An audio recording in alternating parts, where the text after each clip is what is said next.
हम ये खाना नहीं खा सकते हैं इसलिए कि हम रोजे से हैं। चरवाहा रोजे से।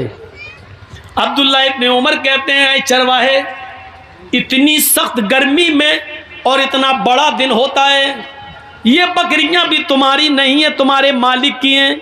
इन बकरियों को सुबह से शाम तक तुम इसी जंगल में चराते हो, कोई बकरी खो न जाए उसके पीछे पीछे दौड़ते हो। इतनी चिलचिलाती हुई धूप और इतनी शदीद गर्मी के अंदर भी तुम रोजे से हो, वो भी नफली रोजा। तुम रोजा छोड़ क्यों नहीं देते हो? तुम रोजा तर्क क्यों नहीं कर देते हो? ये फर्ज रोजे तो नहीं है, नफली रोजे हैं। कहते हैं कि मैं इस रोजे को कैसे छोड़ दूं? इसी जंगल में तो मैं रहता हूं और बकरियां चराता रहता हूं, मुझे मस्जिद में कुरान पढ़ने का मौका नहीं मिलता है। जंगल में भी मेरी नजर बकरियों पर रहती है, इसलिए कि कोई बकरी खो न जाए, इसलिए मैं ज्यादा नवाफिल नहीं पढ़ पाता हूं, इसीलिए तो मैं नफली रोजे रखता हूं। मैं आखिरत की फिक्र में डूबा हुआ रहता हूं, पता नहीं कि मेरा रब आखिरत में मुझे बख्शेगा या नहीं बख्शेगा, मुझे माफ करेगा या नहीं करेगा। मुझे जितनी इबादत करनी चाहिए उतनी इबादत हम नहीं कर पाते हैं, क्योंकि मेरे मालिक का हुक्म है इन बकरियों को चराओ, इसलिए मैं चराने आता हूं। क्योंकि मालिक के साथ बेवफाई नहीं कर सकता हूं, मैं जिसका गुलाम हूं, मुझे उसकी बात मानना पड़ती है। हजरत अब्दुल्ला इब्ने उमर ने कहा अपने साथियों से, इस चरवाहे का इम्तहान लेना चाहिए।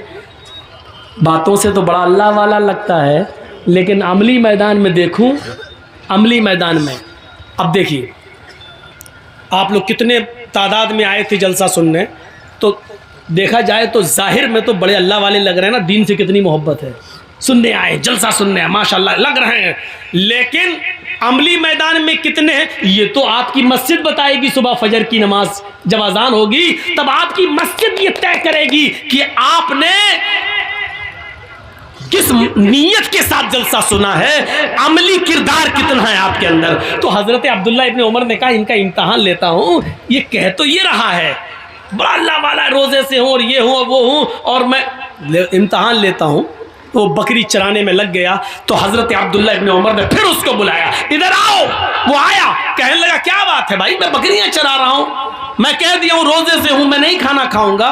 कहा ऐसा है कि मैं एक बकरी तुमसे खरीदना चाहता हूं, एक बकरी तुम मुझे दे दो। बेअनी शातन, ये है अल-मुस्तदरक अल-हाकिम के अल्फाज। एक बकरी तुम मुझे बेच दो, एक बकरी तुम मुझे दे दो। उसने जवाब दिया नहीं हजरत, मैं ये बकरी कैसे बेच दूं, ये बकरियां मेरी नहीं है, मैं पहले कह चुका हूं आपसे कि ये बकरियां मेरी नहीं है, ये बकरी मेरे मालिक की है। अपने मालिक की अमानत में खयानत कैसे कर दूं मैं, ये बकरी मेरी नहीं है। अब्दुल्ला इब्ने उमर ने कहा कि उस अपने मालिक से ये कह देना कि पहाड़ के दामन में बकरियां चरा रहा था, चराते चराते एक बकरी गुम हो गई। अक्सर ऐसा हो ही जाता है, बकरियां चरते चरते कहीं दूर निकल जाती हैं, कहीं खो जाती हैं, या कोई दूसरा आदमी पकड़ के ले जाता है। तुम्हारा मालिक तुमसे कुछ नहीं कहेगा क्योंकि बकरियों पर तुम्हारी नजर थी, लेकिन चरते चरते कोई बकरी दूर निकल गई और वो गुम हो गई।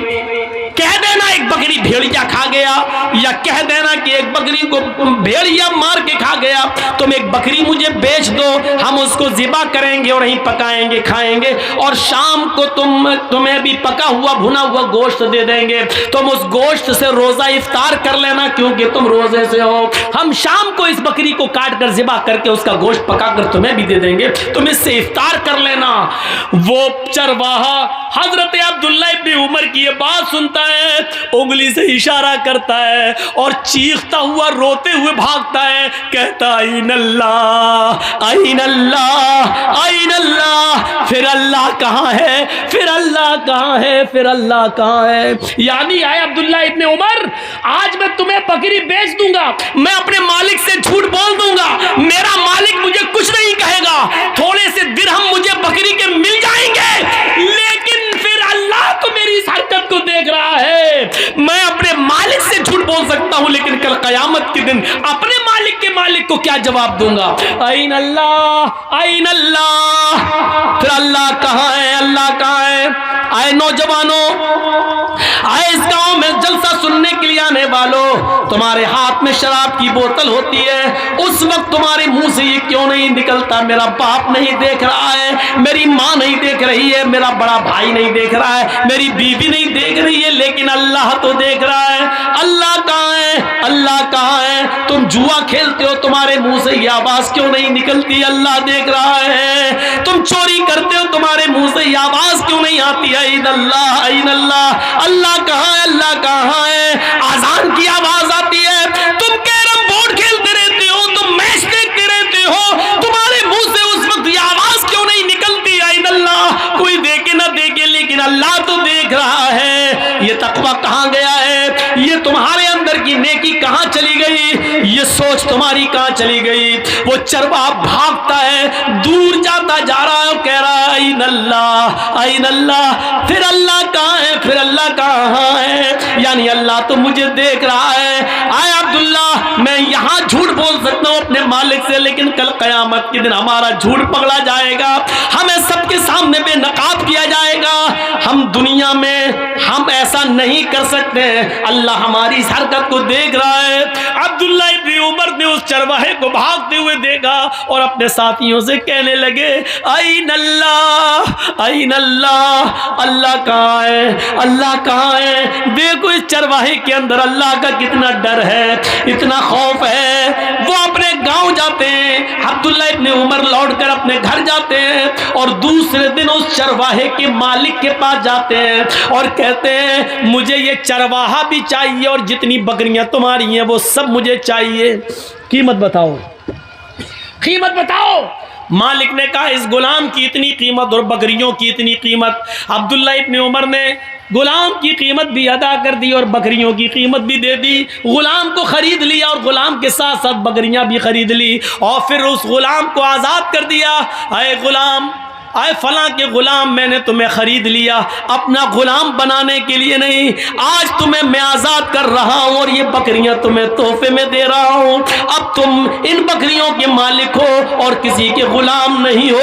ऐन अल्लाह, ये कलमा, इस जुमले ने तुम्हें आज गुलामी से नजात दिला दी है। इसी तरह अल्लाह से डरते रहना, इंशाअल्लाह अल्लाह से इसी तरीके से डरते रहोगे तो यही डर क़यामत के दिन जहन्नम से भी तुम्हें आज़ाद कर देगा, जहन्नम से भी तुम्हें नजात दिला देगा। मेरे भाइयों, कल तक ये सोच थी, कल तक ये फिक्र थी, ये कहां चली गई? आज हमारे अंदर से कहां चली गई?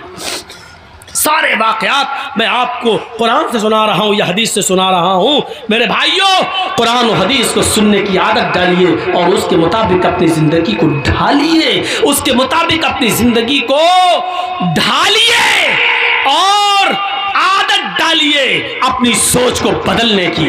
कभी आपने सोचा है आज भी पैसा लेकर अपना जिस्म बेचने वाली बहुत औरतें तुम्हें मिल जाएंगी, हर शहर में मिल जाएंगी। किशनगंज से लेकर सिलीगुड़ी तक आप चले जाओ, नेट पे तलाश करो, सर्च करो, गूगल पे आप सर्च करो तो हर जगह उनके अड्डे भी तुम्हें मिल जाएंगे। मेरे भाइयों, जरा तसव्वुर करो, वो लड़कियां, वो औरतें पैसा लेती हैं और जिस्म बेचती हैं। सोची तो है?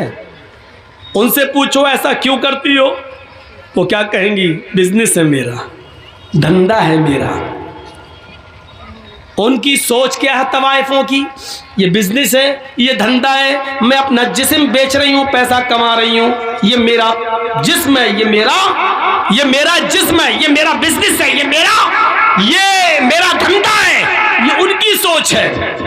लेकिन हम और आप अपनी बहनों बेटियों से ये काम क्यों नहीं कराते?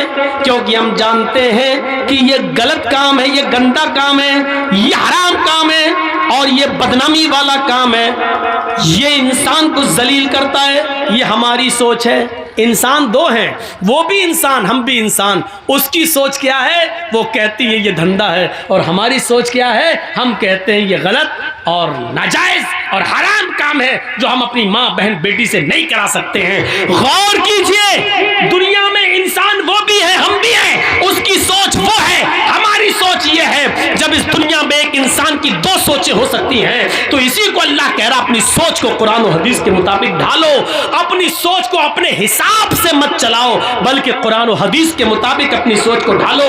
अल्लाह के रसूल ने जिन औरतों को नंगा कहा है, वो तुम्हारे फैशन कह देने से फैशन नहीं माना जाएगा, वो नंगी ही रहेंगी। अल्लाह के रसूल ने जिस शराब को शराब और हराम करार दिया है, उस शराब को हम दवा का नाम देकर जायज नहीं कर सकते हैं। वो शराब शराब रहेगी, वो हराम हराम रहेगी। उसको कोई जबान में उसका नाम दवा रख दो तो दवा रख देने से उसकी हैसियत नहीं बदल जाएगी। तो मेरे प्यारे साथियों, अपनी सोच को बदलने की कोशिश करो, अपनी सोच को बदलो, अपनी जिंदगी के अंदर तकवा लाओ, परहेजगारी लाओ। जरा तसव्वुर करो, एक वाकया सुनाता हूं हदीस का। अल्लाह के नबी फरमाते हैं, चलिए आधे लोग तो जा चुके हैं, आधे रह गए हैं, थोड़ा सा सुनिए। एक और चीज हम आपको सुनाने जा रहे हैं, बहुत जबरदस्त चीज है। अल्लाह के नबी फरमाते हैं कि एक ऐसा जमाना भी तुम अपनी आंखों से देखोगे। अब सोच देखिए, एक ऐसा जमाना आएगा कि तुम अपनी आंखों से देखोगे, युस्बिहुर रजुलु मुमिनन व युमसी काफिरन व युमसी मुमिनन युस्बिहु काफिरन यबीउ दीनहु बिइरज़िन मिनद दुनिया। बहुत जबरदस्त हदीस है। इस हदीस को जिसने भी सुन लिया, अपनी सोच को बदल लो, इंशाल्लाह कामयाब। सुनिए क्या है, तुम देखोगे लोगों को कयामत से पहले एक ऐसा जमाना आएगा कि तुम देखोगे कि मुसलमान युस्बिहुर रजुलु मोमिनन, सुबह जब वो उठेगा तो मोमिन होगा, युमसी काफिरन, शाम होते होते काफिर हो जाएगा। लीजिए, कौन आदमी, सुबह उठोगे मोमिन पाओगे उसको, और शाम होने से पहले पहले वो काफिर हो जाएगा। शाम को उसको देखोगे वो मोमिन होगा, लेकिन सुबह उठते उठते देखोगे कि वो काफिर हो जाएगा। दोनों बातें कह दी। सुबह तुम देखोगे एक इंसान को कि वो मोमिन होगा, लेकिन शाम होते होते वो काफिर हो जाएगा। शाम को देखोगे किसी को कि वो मोमिन होगा, सुबह उठते उठते वो काफिर हो जाएगा। यबीउ दीनहु बिइरज़िन मिनद दुनिया, वो दुनिया के चंद सिक्कों में अपना ईमान बेच देगा, दुनिया के चंद सिक्कों में अपना ईमान बेच देगा। आओ आज हम तुम्हें एक सैर कराते हैं, आओ एक तफरीह कराते हैं तुम्हें, और तुम्हें तुम्हारा समाज का एक नक्शा दिखाते हैं। ऐसे लोग हमारे समाज में मौजूद हैं। कौन है? सुबह उठते हैं मोमिन होंगे। आप देखोगे चुनाव का दौर है, इलेक्शन का दौर है, एक आदमी को तुम देखोगे कि सुबह उठेगा, फजर की नमाज भी पढ़ेगा। अब मिसाल सुनो, हदीस तो पढ़ दी, अब इसको की तशरीह देखिए। सुबह वो फजर की नमाज भी पढ़ेगा, फजर की नमाज के बाद वो कुरान की तिलावत भी करेगा, कुरान की तिलावत करने के बाद वो लोगों की खिदमत भी करेगा, फजर के बाद मेहनत तो मजदूरी भी करेगा। लेकिन इलेक्शन में खड़ा है, वो जानता है कि मेरी बस्ती में कुछ हिंदू लोग या सिख लोग या ईसाई लोग भी रहते हैं, मुझे इनका वोट भी चाहिए, मुझे इनका वोट भी हासिल करना है। अब वो उनका वोट लेने के लिए सुबह उठेगा, मस्जिद में गया होगा, ज़ोहर में वो मस्जिद में गया होगा, उसने नमाज पढ़ी होगी, कुरान पढ़ा होगा, सब कुछ पढ़ा होगा, गरीबों की मदद भी की होगी। लेकिन शाम होने से पहले पहले हिंदुओं का वोट पाने के लिए वो किसी मंदिर में चला जाएगा। वहां जाने के बाद वो किसी पंडित के हाथ से अपने सर पर, अपने माथे पर टीका भी लगवा लेगा और मूर्ति के ऊपर हार और माला भी चढ़ा देगा। सिर्फ गैर मुस्लिमों का वोट पाने के लिए वो माथे पे टीका भी लगवा लेगा और मूर्ति पर हार और फूल भी चढ़ा देगा। इसी को अल्लाह के नबी कह रहे हैं, शाम होने से पहले पहले वो काफिर हो जाएगा। शाम को आप देखोगे कि वो मोमिन होगा, लेकिन सुबह किसी मंदिर में, किसी गिरजा में जाकर वो किसी के फूल और हार और माला डालकर हाथ जोड़कर खड़ा होगा और अपने माथे पर टीका भी लगवा लेगा। सुबह होते होते काफिर हो जाएगा, सुबह मोमिन होगा, शाम को काफिर, शाम को मोमिन होगा, सुबह काफिर। और ऐसा क्यों करेगा? यबीउ दीनहु बिइरज़िम मिनद दुनिया, वो अपने दीन को दुनिया के चंद सिक्कों में बेच देगा। दुनिया के चंद नोट पाने के लिए, दुनिया के चंद सिक्के हासिल करने के लिए, दुनिया की चंद रुपयों को कमाने के लिए वो अपने दीन की सौदेबाजी करेगा, अपना दीन बेच देगा। ईमानदारी के साथ बताओ, हमारे समाज और सोसाइटी के अंदर ये दौर चल रहा है कि नहीं चल रहा है? लोग अपना दीन बेच रहे हैं कि नहीं बेच रहे हैं? अब हमारी सोच क्या कहेगी? सोच देखिए क्या हो गया। हिंदुस्तान में रहते हैं, हमें भाईचारा बनकर रहना है, हमें उनके यहाँ जाना है, उनको हमारे यहाँ आना है। वो हमारे ईद पे आ जाते हैं तो क्या हम उनकी होली में न जाएं?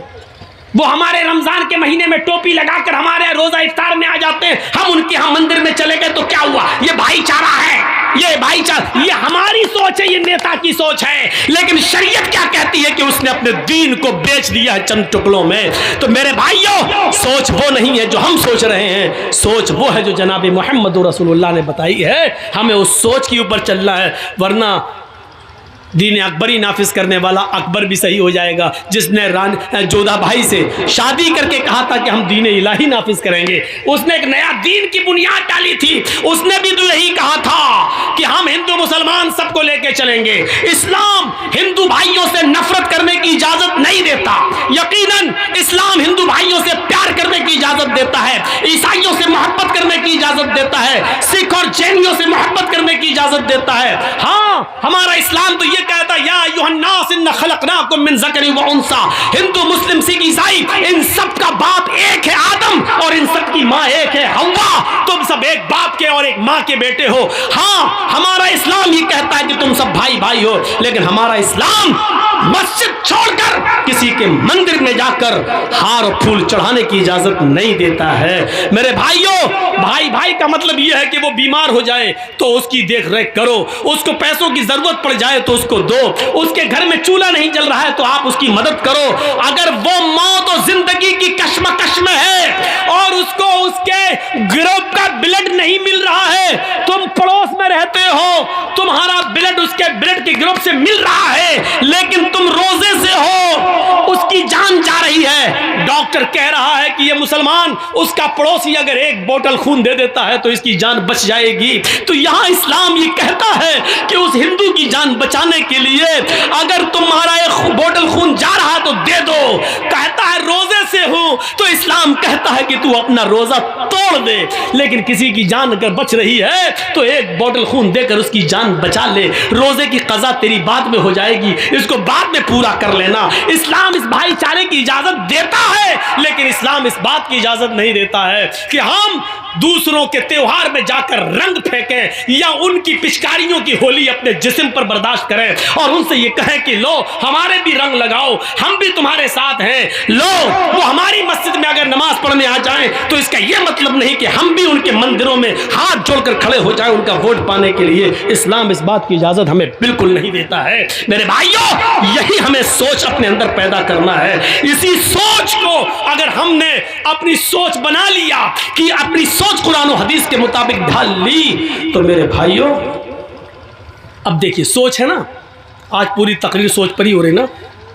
हमारे यहाँ क्या होता है, हम जितनी नमाजें पढ़ रहे हैं दिन पे दिन गरीब होते जा रहे हैं। मौलाना साहब यार आप तो कहते थे अल्लाह वाले बन जाओ बरकत होगी, हम तो जितनी नमाज पढ़ रहे हैं, रोज़ा रख रहे हैं, अल्लाह ताला हमें उतना ही आजमा रहा है। हमें तो देखिए पहले कितना पैसा था, पैसा ही नहीं है, मेरा बच्चा बीमार रहता। ये हमारी सोच हो गई। हम जितनी इबादत कर रहे हैं हमें उतनी गरीबी आ रही है, ये हमारी सोच है। अल्लाह के रसूल के ज़माने में एक सहाबी ईमान लाए, पहले वो काफिर थे, इस्लाम लाए, ईमान लाए, उन्होंने नमाज पढ़ना शुरू की। जब नमाज पढ़ना शुरू की तो उनको खूब बरकतें हुई, खूब मालो दौलत उनको मिलना शुरू हो गया।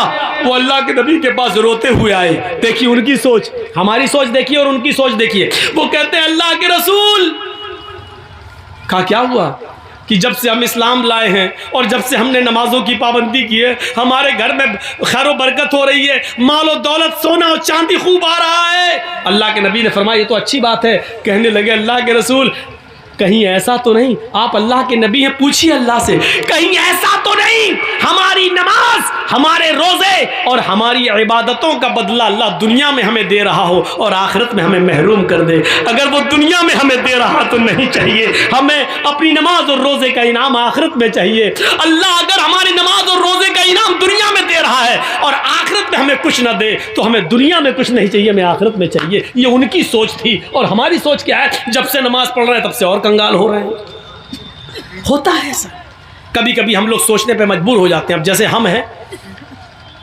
एक बहुत बूढ़ी औरत थी, किसी ने कहा मौलवी साहब बहुत मेरी माँ बहुत बीमार है, चलिए थोड़ा सा कुछ दुआ हुआ कर दीजिए। मैंने कहा चलिए चल देते हैं, माँ बीमार है चलें। यकीन मानिए हम जब तक दुआ कर रहे हैं उसके लिए एकदम कर रहे हैं, पूरी दुआ पढ़ भी नहीं पाए, वो बुढ़िया ही चली गई दुनिया से, ख़त्म। अब इसमें हम क्या कर लें, मेरे हाथ में तो था नहीं। अब हम सोच रहे थे कि लड़का कहीं हमें गाली वाली ना दे, कमीना कैसा मौलवी है तू, हम तो दुआ करने के लिए लाए, तूने तो दुनिया ही से उठवा दिया। लेकिन उल्टा हुआ, हम सोच रहे थे ये और वो उल्टा हुआ। उसने कहा क्या मौलाना है माशा अल्लाह। हमने क्यों, तुम्हें अपने माँ से मोहब्बत नहीं थी? अरे कौन कहता है माँ से मोहब्बत नहीं थी? अरे मेरी माँ बहुत तड़प रही थी, बहुत तड़प रही थी, हमने कई बकरे सदका कर दिए, खिला दिए, लेकिन मेरी माँ की तकलीफ़ नहीं जा रही थी। आपने तो इतनी ऐसी दुआ पढ़ी कि बड़ी आसानी से रूह निकल गई मेरी माँ की। हमने कहा अल्लाह तेरा खैर है, कम से कम बुरा नहीं माना। मैं अपना वाक़या बता रहा हूँ, मैंने अब तक 4 निकाह पढ़ाए हैं, चारों को तलाक हो गई। मेरा पढ़ाया हुआ एक भी निकाह नहीं टिका, अब मैं पढ़ाता भी नहीं हूँ। हालांकि ये मतलब नहीं कि अब पढ़ाऊँगा तो टिकेगा नहीं, लेकिन मैं पढ़ाता नहीं हूँ। क्यों? जिसको कहता हूँ कि मैंने 4 पढ़ाए, चारों को तलाक हो गई, वो कहता मौलाना साहब खाना खा लीजिए लेकिन निकाह मत पढ़ाइए, निकाह नहीं पढ़ाइए। अब मैं सोच रहा हूँ कि वो चारों लोग नाराज़ ना हो कि देखो मौलवी जर्जिस ने मेरा निकाह पढ़ाया और हमारे निकाह टूट गए, और चारों खुश हैं। ये उल्टा हो रहा है, ये चारों खुश हैं। जो लड़कियां अपने शौहरों के साथ परेशान थी वो बड़ी खुश है कि मेरा निकाह, मेरे दूल्हा का निकाह मौलाना जर्जिस ने पढ़ाया, हमें छुटकारा मिल गया। वो अपनी सहेलियां, जिनकी सहेलियां परेशान है, वो कहती काश तेरे दूल्हा का निकाह मौलाना जर्जिस ने पढ़ाया होता तो तू भी छुटकारा पा गई होती। तो उल्टा हो रहा, हम सोच रहे हैं कि कभी गलत ना कहें, लेकिन वो देखो लड़के भी खुश, लड़कियां भी खुश, बहुत अच्छा छुटकारा मिल गया। तो कभी कभी ऐसा होता है, ज़रूरी नहीं कि हम जो सोचें वही सही हो। देखिए एक आदमी लंगड़ाता हुआ आ रहा है, ये मुखिया जी बैठे हैं आपके, बड़े इज्जतदार आदमी हैं आपके समाज के, मान लो ये डॉक्टर हैं और हम भी डॉक्टर हैं। अब वहाँ से एक आदमी लौट के आ रहा, लंगड़ाता हुआ चला आ रहा है। अब मैं डॉक्टर हूँ, मुखिया जी भी डॉक्टर हैं। मुखिया जी ने कहा जर्जी साहब जी, ये इस आदमी के पैर में मोच आ गई इसलिए लंगड़ाते हुए चल रहा है। मैं डॉक्टर हूँ, मुझे तजर्बा है। मैंने कहा नहीं मुखिया जी, आपका तजर्बा गलत है, उसके पैर में मोच नहीं आई है, उसकी रीढ़ की हड्डी में दर्द हो रहा है इसलिए लंगड़ाता हुआ चल रहा है। मुखिया जी की सोच अलग, मेरी सोच अलग, ये भी डॉक्टर मैं भी डॉक्टर। हमने कहा अच्छा ठीक है मुखिया जी सुनो, अगर उसकी रीढ़ की हड्डी में दर्द नहीं हुआ, पैर में मोच ही निकली तो 1000 रुपया मैं दूंगा, और अगर उसके रीढ़ की हड्डी में दर्द हुआ जो मैंने कहा तो 1000 रुपया आप दीजिएगा। शर्त लग गई, ठीक है। वो आया चलता हुआ बिल्कुल करीब आ गया, हम दोनों ने पूछा भाई पैर में मोच आई या रीढ़ की हड्डी में दर्द? वो कहता कुछ नहीं, कुछ नहीं, न मोच न रीढ़ की हड्डी में दर्द। अबे फिर तू लंगड़ा के क्यों चल रहा था? उसने कहा मेरी पैर की चप्पल टूट गई थी इसलिए मैं घिसट घिसट के चल रहा था। अब देखिए दोनों की सोच अलग हो गई। मुखिया जी डॉक्टर है, कह रहे हैं उसके पैर में मोच, जर्जी साहब डॉक्टर है, वो क्या कह रहे हैं नहीं उसकी रीढ़ की हड्डी में दर्द। दोनों की सोच गलत, इनका तजर्बा भी फेल, मेरा तजर्बा भी फेल। उस लंगड़े ने क्या खुद आगे क्या कह दिया, न मोच न रीढ़ की हड्डी में दर्द। अबे फिर क्यों लंगड़ा के चल रहा था? अरे मेरी तो चप्पल टूट गई थी इसलिए घसीट घसीट के चल रहा था। निकला क्या, खोदा पहाड़ निकली चुहिया, दोनों के पैसे बच गए। तो कभी कभी सोच ऐसी भी होती है, सोच, इसीलिए कुरान ने कहा है बिना तहकीक किए हुए कभी अपनी जबान से कोई लफ्ज मत बोलो।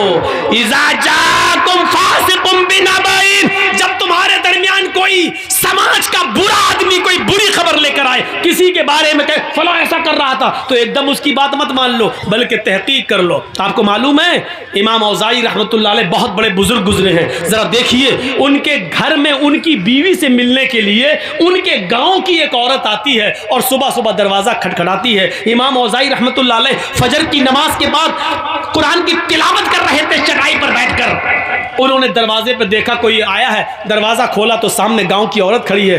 पूछा कैसे आई हो बहन? उसने जवाब दिया आपकी बीवी से मिलना है। इमाम औज़ाई रहमतुल्लाह अलैह ने अपनी बीवी से कहा कि तुमसे कोई औरत मिलने आई है, तुम उससे मिलो, मैं अंदर चला जाता हूं। अब इमाम औज़ाई अंदर चले गए और जिस चटाई पर कुरान पढ़ रहे थे उस चटाई पर उनकी बीवी ने उस गांव की औरत को बिठा दिया, आओ बैठो। वो औरत जैसे ही जो गांव की मिलने आई थी जैसी बैठी चटाई पर, उसके पीछे से जो शलवार, ये जो थम्स होते हैं हिप का हिस्सा, ये पूरा भीग गया। जैसी बैठी वो पूरी शलवार पूरा कपड़ा उसके जिस्म से चिपक गया, भीग गई वो। उसने नजर दौड़ाई तो इमाम औज़ाई का 3 साल का बच्चा कपड़े उतारे हुए नंगा वहीं पर खेल रहा था। उस औरत ने क्या समझा कि अभी इस बच्चे ने यहाँ पेशाब कर दिया है। देखिए बच्चा नंगा हो, कपड़ा ना हो और ये बैठी हो पूरा भीग गई, तो इसने क्या कहा इमाम औज़ाई की बीवी से, तुम्हें शर्म नहीं आती? तुमने मुझे इस चटाई पे बिठा दिया जहां तुम्हारे बच्चे ने पेशाब किया है। देखिए पेशाब पूरा मेरे कपड़े में भर गया, अब जाकर मैं नहाऊं और कपड़ा धुलूं? बच्चा 3 साल का है, अब तो इसका पेशाब भी पाक नहीं रहा कि छींटा मार के पाक हो जाए, अब तो धुलना पड़ेगा। सर्दियों के दिनों में है चटाई पे बिठा दिया। इमाम औज़ाई की बीवी क्या कहती है? देखिए सोच, देखिए उस औरत की सोच क्या थी कि इस पे पेशाब है। इमाम औज़ाई की बीवी कहती है पेशाब नहीं है मेरी बहन, तुम शौक से इस पर बैठी रहो, तुम्हें डरने की कोई जरूरत नहीं। वो कहती है कि मैं कैसे मान लूं ये पेशाब नहीं है? कोई लोटा नहीं रखा, पानी का कोई जग नहीं है, कोई गिलास नहीं है कि यहाँ पानी गिरा हुआ हो। ये बच्चा आपके कपड़े उतारे हुए है, मुझे तो यही अंदेशा कि इस बच्चे का पेशाब होगा। इमाम औज़ाई की बीवी कहती है कि ये मैं आपको जमानत देती हूँ कि ये पेशाब नहीं है, बच्चे ने पेशाब नहीं किया है, लेकिन बच्चे का कपड़ा उतारा, उसने नाली में पेशाब किया, यहां नहीं किया है, तुम बेफिक्र रहो। उसने कहा इमाम औज़ाई की बीवी से ये पेशाब नहीं है और पानी भी नहीं है, तो फिर है क्या? पहले मुझे बताओ, मुझे सेटिस्फाई करो। इमाम औज़ाई की बीवी कहती है जब तुम मान नहीं रही है तो अब मुझे तुझे बताना पड़ रहा है कि ये क्या है। सुन, जब तू नहीं मान रही है तो सुन। मेरे शौहर फजर की नमाज पढ़ के आते हैं और इसी चटाई पर बैठकर कुरान की तिलावत करते हैं। कुरान पढ़ने के बाद फिर वो अपने रब से अपने गुनाहों की माफी मांगते हैं और तौबा करते हैं। इतनी तौबा करते हैं, इतना रोते हैं अपने रब के सामने कि उनके आंखों से गिरने वाले आंसुओं से ये चटाई भीग जाती है, तर हो जाती है। मेरी बहन, तुम जिस चटाई पर बैठी हो और जिस चटाई के से भीग गई हो, ये मेरे बच्चे का पेशाब नहीं है, ये पानी नहीं है, ये मेरे शौहर के आंखों से गिरने वाले आंसू हैं जो अल्लाह के खौफ से और अल्लाह के डर से रोते हैं, जिस आंसुओं से तुम्हारी शलवार भीग गई है। देखा आपने वो क्या सोच रही थी और वजह क्या निकली है। जरूरी नहीं हम किसी के बारे में कुछ सोचें, जरूरी नहीं कि हम किसी के बारे में जो सोचें वो सही हो सकता है कि हमारी सोच गलत हो। इसीलिए कुरान कहता है या अय्युहल्लज़ीना आमनुज्तनिबू कसीरम मिनज़्ज़न्न इन्न बअज़-ज़न्नि, ईमान वालों, ऐ मुसलमानों, कभी अपने मुसलमान भाई के बारे में ज्यादा बदगुमानियां मत रखो। ज्यादा बदगुमानी नहीं। एक लड़की कानों में लीड लगाकर मोबाइल हाथ में रखकर सड़क पर चली जा रही है और बातें करती हुई जा रही है, हमारा दिमाग फौरन वहीं पहुंचता है ये अपने बॉयफ्रेंड से बात कर रही है। अरे वो जल्दी चल रही है, कानों में लीड लगी है, बात करती हुई जा रही है। जरूरी नहीं कि वो अपने बॉयफ्रेंड से बात कर रही है, हो सकता है कि उसकी बहन बीमार हो, उसको डिलीवरी हो रही हो और वो किसी को फोन करके हॉस्पिटल में बुला रही हो, इसलिए वो जल्दी चल रही हो। ये भी हो सकता है कि वो जल्दी किसी से बात करती हुई जा रही है, उसका बाप का एक्सीडेंट हो गया हो और वहां फोन आया हो कि बेटी जल्दी आओ कुछ रुपए लेकर। जरूरी नहीं है कि वो बॉयफ्रेंड कॉन्फ्रेंस से बात कर रही हो। इसीलिए कुरान कहता है किसी के बारे में ज्यादा बदगुमानियां मत पाला करो, किसी के बारे में ज्यादा बदगुमानियां मत रखो, किसी को तो सोच देखिए हमारी सोच क्या है और उसकी सोच क्या है। मेरे भाइयों, सोच को बदलने की कोशिश करो, सोच को बदलो, सोच को। मेरे भाइयों, मौलाना जर्जीस और मुखिया जी की बनती नहीं। एक मिसाल दे रहा हूं, मौलाना जर्जीस की और मुखिया जी की बनती नहीं है, आपस में नाराजगी है। न ये मुझे देखना चाहते न मैं इनको देखना चाहता हूं। मुखिया जी अपने घर के दरवाजे पे खड़े हैं, छत पे खड़े हैं, जर्जीस साहब जा रहे हैं, नमाज के लिए जा रहे हैं। जर्जीस साहब की नजर मुखिया जी पर पड़ गई। जर्जीस साहब मुंह हिला रहे हैं, होंठ हिल रहे हैं। अब मुखिया जी के दिल में क्या आया, ये कमीना मुझे गाली दे रहा होगा, क्योंकि हमारी बनती नहीं है ना। हम होंठ हिलाते हुए जा रहे हैं, मुखिया जी ने हमारे होंठ हिलते हुए देखे, कमीना में गाली दे रहा, जरूर दिल में गाली दे रहा होगा, होंठ हिल रहे हैं। मुखिया जी की ये सोच सही भी हो सकती है, लेकिन ये सोचने का पावर और हक अल्लाह ने नहीं दिया है। हो सकता है जर्जीस साहब की मुखिया जी से आंखें लड़ गई, जर्जीस साहब मुखिया जी को गाली न दे रहे हो। ये भी तो हो सकता है कि वो नमाज पढ़ने जा रहे हो और वुजू बना के घर से निकले हो, वो वुजू के बाद की दुआ पढ़ रहे हो। या ये भी तो हो सकता है कि वो सुभान अल्लाह और अल्हम्दुलिल्लाह कहते हुए जा रहे हो, कुछ भी हो सकता है। इसीलिए कुरान कह रहा है या अय्युहल्लज़ीना आमनू जुतनिबू कसीरम मिनज़्ज़न इन्न बअज़-ज़न्नि ईमान वालों, तुम किसी के बारे में ज्यादा बदगुमानियां मत अपने दिलों में पाला करो। बहुत सी बदगुमानियां इंसान को बहुत बड़ा गुनाहगार बना देती हैं। हमें किसी के बारे में बदगुमानी पालने की जरूरत नहीं है। अपने दिल के अंदर अपने दिलों को साफ रखो, अपनी सोच को बदलो। मैं समझता हूं शायद अब इतने कम लोग रह गए हैं कि ये मेरी ज़िंदगी का पहला रिकॉर्ड हो कि इतने कम लोगों में मैंने कभी तकरीर की हो। मेरे भाइयों, तकरीर के लिए 1 घंटा काफ़ी था। मुझे तो मुखिया जी ने कहा था कि 10 बजे आपको टाइम मिल जाएगा, लेकिन 12 बजे मुझे बिठाया गया।